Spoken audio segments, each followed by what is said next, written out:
السلام علیکم ورحمۃ اللہ وبرکاتہ، امید کرتی ہوں سب خیریت سے ہوں گے۔ اچھا، ہم نے غزوہ تبوک میں وہ والا پارٹ بالکل مکتوب میں نہیں لکھا ہوا تھا نا، وہ جو 3 صحابی تھے جو غزوہ تبوک میں نہیں گئے تھے اور جنہوں نے منافقین کی طرح جھوٹے جھوٹے بہانے بھی نہیں کیے کہ بھائی کچھ بھی بہانہ بنا دیتے ہیں، ٹھیک ہے، کس کو پتا چل رہا ہے، وہ والی جو بات ہوتی ہے نا، تو انہوں نے بہانہ بھی نہیں بنایا، جو ایکچوئل ریزن تھا وہی انہوں نے نبی پاک صلی اللہ علیہ وسلم کو بتایا۔ تو پھر اس کے بعد آگے جو ڈیٹیلز ہے نا، وہ پھر یہ مفتی طارق مسعود صاحب کے 2 کلپس ہیں 10 10 منٹ کے، تو یہ پلے کر کے اس کو ہم لوگ سمجھنے کی کوشش کرتے ہیں، ٹھیک ہے؟ چلو پلے کریں۔ Thanks for watching. Don't forget to like, comment, share and subscribe to Mufti Tariq Masood, famous scholar. غزوہ تبوک کا آگے تفصیل سے ذکر ہے کہ منافقین، غزوہ تبوک جو ہوئی تھی نا، اس میں بہت لمبا سفر تھا اور گرمیاں تھیں شدید، اور کھجور کے باغات پکے تیار تھے۔ اب کتنی بڑی آزمائش ہے، پورے سال کی محنت اب رنگ لا رہی ہے اور شدید گرمی، اور حکم دیا جا رہا ہے جہاد میں نکل جاؤ۔ کیسی قربانیاں ہیں صحابہ کرام کی، آپ دیکھو۔ عرب کی گرمی، اور تبوک آج بھی سعودی عرب میں ہے، اچھا خاصا دور ہے اور ریگستانی سفر ہے۔ ریگستان میں اتنے لمبے سفر کرنا اور اتنی شدید گرمی میں، اور یہ بھی نہیں کہ کوئی پکنک منانے جا رہے ہیں، وہاں دشمن سے کیا ہے، لڑائی۔ اور ایسے موقع پہ جب پورے سال کسانوں کی محنت ابھی پھل دے رہی ہے، اور ایسے موقع پہ اپنے قیمتی باغات کو چھوڑنے کا حکم ہے، تو اس موقع پر منافقین نے بڑا لعت و لعل سے کام لیا ہے۔ ایکچولی مسئلہ یہ ہے، ابھی یہ پرابلم ہے، یہ پرابلم ہے۔ تو ہوا یہ کہ ان منافقین نے تو بہانے مارے، اور یہ فرض عین ہو گیا تھا جہاد، کیونکہ نبی نے سب کو نکلنے کا حکم دیا تھا۔ لیکن 3 صحابی تھے جو مخلص ہونے کے باوجود پیچھے رہ گئے۔ ایک کعب ابن مالک رضی اللہ تعالی عنہ، ہلال ابن امیہ اور مرارہ ابن ربیع، یہ 3 صحابی ایسے تھے جن کے پاس وسائل بھی تھے، مال بھی تھا، مگر یہ پیچھے رہ گئے۔ جب رسول اللہ صلی اللہ علیہ وسلم واپس لوٹے ہیں، حدیث میں آتا ہے کہ جب نبی تبوک کے مقام پہ پہنچے تو آپ نے فرمایا ما فعل کعب ابن مالک، کعب ابن مالک کہاں ہیں؟ وہ تو میرے بڑے مخلص صحابی ہیں، وہ کیسے پیچھے رہ گئے؟ کسی نے عرض کیا یا رسول اللہ حبسہ برداہ والنظر فی عطفی، یا رسول اللہ ان کے پاس مال آج کل بہت آیا ہوا ہے، دولت نے ان کو پیچھے روک لیا۔ کسی دوسرے نے کہا کہ بیس ما قلتا، تم نے بہت بری بات کی کعب ابن زہیر مالک کے بارے میں، یا رسول اللہ ما علمنا فیہ الا خیرا، ہم نے کعب ابن مالک میں ہمیشہ خیر پائی ہے، کوئی عذر ہوگا، ورنہ وہ پیچھے رہ جانے والوں میں سے بولو نہیں۔ جب یہ لشکر واپس لوٹا تو نبی صلی اللہ علیہ وسلم مسجد نبی میں بیٹھے، تو اب جو منافقین ہیں نا، وہ آ کے اپنے آزار پیش کرنے لگے۔ میں اصل میں یہ مسئلہ میرا یہ ہو گیا تھا کہ وہ مجھے تو حکیم نے منع کیے جانے، وہ میں اپنی طرف سے کہہ رہا ہوں، یعنی کچھ بھی الٹے سیدھے آزار، ڈاکٹر تو ہوتے نہیں تھے اس زمانے میں، میرے ساتھ ایکچولی یہ مسئلہ تھا، میرے ساتھ یہ نبی کو پتا تھا کہ یہ جھوٹ بول رہے ہیں۔ آگے سورہ توبہ میں آ رہا ہے یحلفون باللہ یعتذرون الیکم، یہ عذر کر رہے ہیں، سب جھوٹے عذر ہیں۔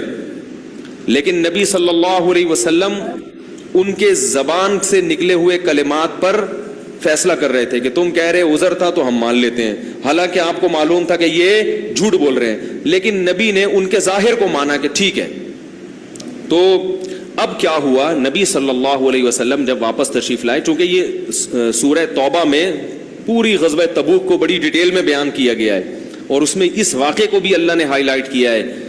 تو نبی صلی اللہ علیہ وسلم جب واپس آئے تو منافقین جھوٹے جھوٹے آزار پیش کر رہے تھے، یہ ہو گیا، آپ کو پتا تھا جھوٹ بول رہے ہیں اور جھوٹی قسمیں اٹھا رہے ہیں، لیکن آپ نے ان کو چھوڑ دیا۔ جب کعب ابن مالک آئے تو بڑے پریشان تھے کہ میں کیا کہوں گا، میں تو مخلص ساتھیوں میں سے ہوں، اور حضرت کعب ابن مالک کہتے ہیں ہر جنگ میں نبی کے ساتھ شریک رہا ہوں میں، کہتے ہیں صرف بدر میں اس لیے نہیں کہ مجھے تو پتہ ہی نہیں تھا کہ یہ لڑائی ہو جائے گی، ورنہ ہر جہاد میں نبی کے ساتھ شریک رہا۔ کہہ رہے ہیں جب میں نبی کے پاس آیا تو آپ نے پوچھا کہ کیا عذر تھا تمہارا، الم یکن قد ابتعت ظہرک، کیا تم نے سواری نہیں خریدی تھی؟ تمہارے پاس تو سواری بھی تھی، سب کچھ تھا۔ کعب بن مالک کہتے ہیں میرے دل میں شیطان نے بڑے وسوسے ڈالے کہ میں بھی منافقین کی طرح جھوٹ بول دوں، لیکن کہتے ہیں میں نے کہا ایک جرم میں نے کیا ہے، دوسرا جرم میں بولو بھائی نہیں کروں۔ کہتے ہیں میں نے کہہ دیا کہ یا رسول اللہ کوئی عذر نہیں تھا، کوئی عذر نہیں تھا میرا، بس شیطان نے روک لیا مجھے، اور اتنا مالدار تو میں پہلے کبھی تھا ہی نہیں جتنا اب ہوں۔ اور وہ جو دو صحابی تھے وہ عمر زیادہ تھی ان کی، بوڑھے تھے، مرارہ ابن ربی اور ہلال ابن امیہ، انہوں نے بھی سچ سچ کہہ دیا۔ آپ صلی اللہ علیہ وسلم نے فرمایا قم، اٹھو، حتی یقضی اللہ فیک، جب تک اللہ تمہارے بارے میں کوئی فیصلہ نہیں کرتا تم یہاں سے چلے جاؤ۔ آپ ایسے غضبناک ہوئے کہ آپ صلی اللہ علیہ وسلم نے صحابہ کو حکم دے دیا کوئی بھی ان سے بات چیت نہ کرے، کیونکہ ایسی سخت لڑائی تھی، اتنی گرمی تھی، شدت تھی، ایسے موقع پہ اپنے ساتھیوں کا ساتھ چھوڑ دینا اچھا کام۔ اس سے پتہ چلتا ہے کہ اپنے سب ساتھی تھے نا صحابہ بھی ایسے موقع، اور اسی سے انسان کا پتہ چلتا ہے کون کتنے پانی میں ہے۔ وہ ایک شاعر کا شعر ہے نا، وَإِذَا يُحَاسُ الْحَيْثُ يُجْعَدْ وَإِذَا تَكُونُ كَرِيهَةً اُدْعَى لَهَا وَإِذَا يُحَاسُ الْحَيْثُ يُدْعَى جُندُبُ، کہہ رہے ہیں جب حلوہ پکایا جاتا ہے تو جندب کو بلایا جاتا ہے، اور جب گھمسان کی جنگ لڑی جاتی ہے تو مجھے کال کی جاتی ہے، ٹھیک ہے نا۔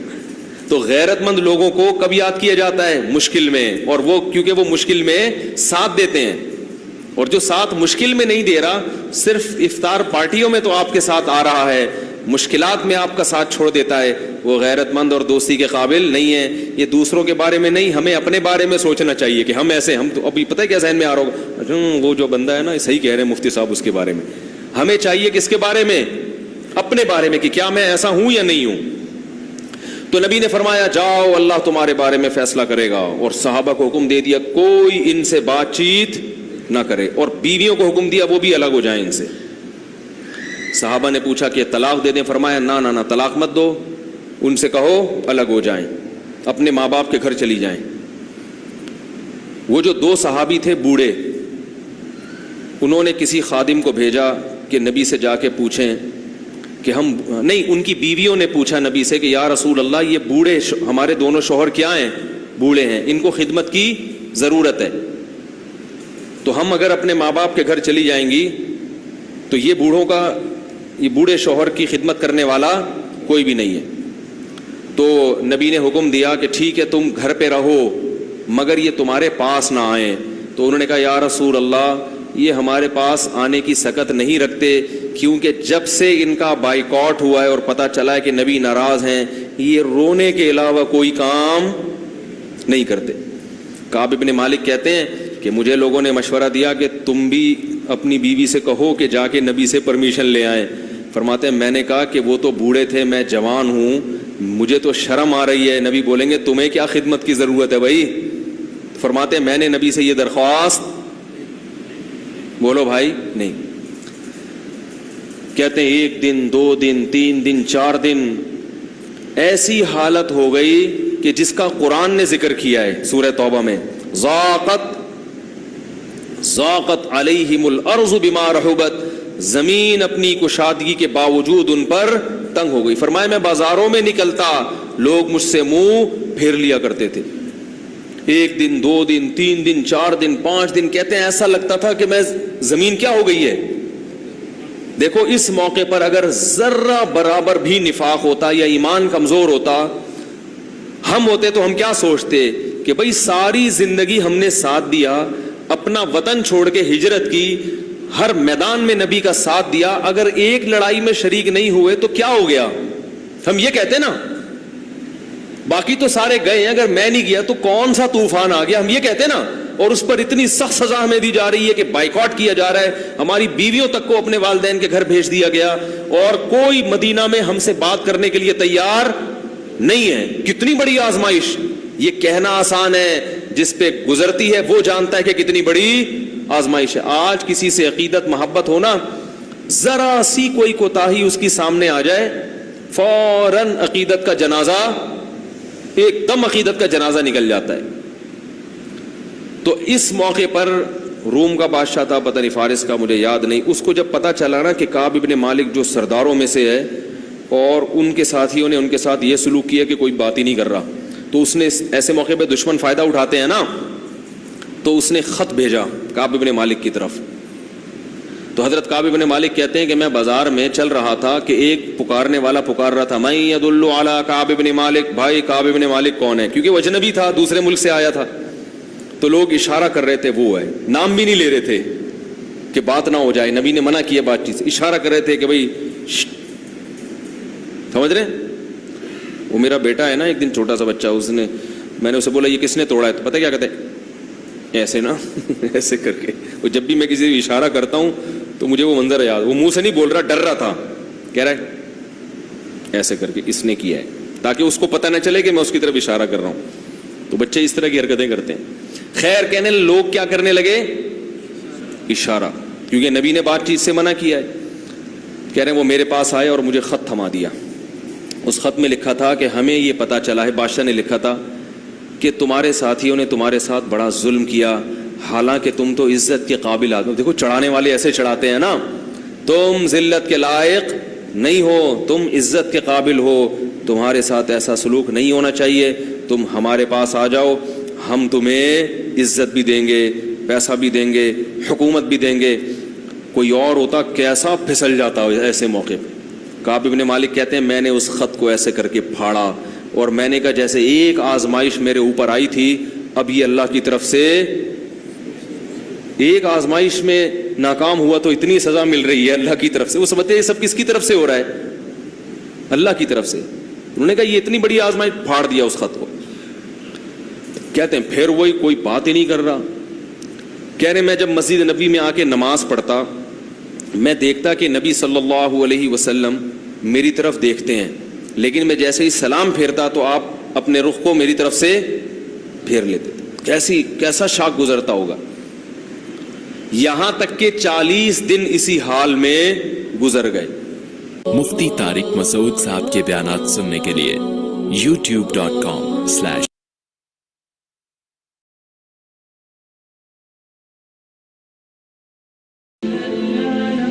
Thanks for watching. Don't forget to like, comment, share and subscribe to Mufti Tariq Masood, famous scholar. جب 40 دن گزرے ہیں تو حضرت کعب ابن مالک, کیونکہ مسجد نبی سے گھر تھا آپ کا دور, تو فجر کی نماز اپنے گھر کی چھت پہ پڑھ رہے تھے. ادھر نبی صلی اللہ علیہ وسلم کو نماز میں وحی ہوئی کہ اللہ نے کعب ابن مالک اور باقی 2 صحابہ کی توبہ قبول کر لی ہے. تو آپ نے جیسے ہی سلام پھیرا, آپ نے صحابہ سے کہا کہ کعب ابن مالک اور ساتھیوں کو خوشخبری دے دو کہ اللہ نے تمہاری توبہ, بولو بھائی, قبول کر لی. صحابہ یہ خبر سن کے اتنا خوش ہوئے, جیسے کوئی خوشخبری ہوتی ہے تو ہر آدمی چاہتا ہے کہ میں پہلے بتا دوں نا بھائی, اس ساتھی کو میں پہلے اطلاع دوں. تو وہ کہتے ہیں, کعب ابن مالک خود بیان کرتے ہیں کہ میری طرف دوڑے. کہتے ہیں ایک نے کیا کیا, اس نے کہا دوڑنے سے بہتر ہے میں تیز رفتار گھوڑے کی پشت پہ سوار ہو کے جاؤں گا اور سب سے پہلے کعب ابن مالک کو خوشخبری. تیسرے صحابی نے کیا کیا کہ گھوڑے کی رفتار سے زیادہ آواز کی رفتار ہے, وہ فوراً پہاڑ پہ چڑھ کر کعب ابن مالک کے گھر کی طرف رخ کیا اور زور سے آواز ماری, یا کعب ابن مالک ابشر, اے کعب ابن مالک اللہ کی طرف خوشخبری قبول کرو. کہتے ہیں میں ابھی مصلی پہ بیٹھا تھا, وہ کیونکہ کان الصوت اسرع من الفرس, آواز کی رفتار گھوڑے کی رفتار سے, یہ خود صحابی کا بیان ہے, کہتے ہیں آواز کی رفتار گھوڑے کی رفتار سے تیز ہوتی ہے. تو وہ ان صحابی نے نا اپنے شوق میں, جیسے ہوتا ہے نا کسی کو اطلاع دینی ہوتی ہے تو بھائی چڑھ کے آواز لگا دو تاکہ وہ گھوڑے میں جو ہے نا پہنچنے سے پہلے میری آواز پہنچ جائے. کہتے ہیں میں نے جب پہاڑ پہ آواز سنی کہ اے کعب ابن مالک خوش ہو جاؤ, بس اتنی, میں سمجھ گیا کہ میری توبہ قبول ہوگی. میں فوراً دوڑا نبی صلی اللہ علیہ وسلم ادھر مسجد نبی میں. جب آیا آپ صلی اللہ علیہ وسلم کی خدمت میں تو آپ صلی اللہ علیہ وسلم مسجد نبی میں بیٹھے ہوئے تھے اور آپ کا چہرہ خوشی سے چمک رہا تھا. حتی اذا استنارا,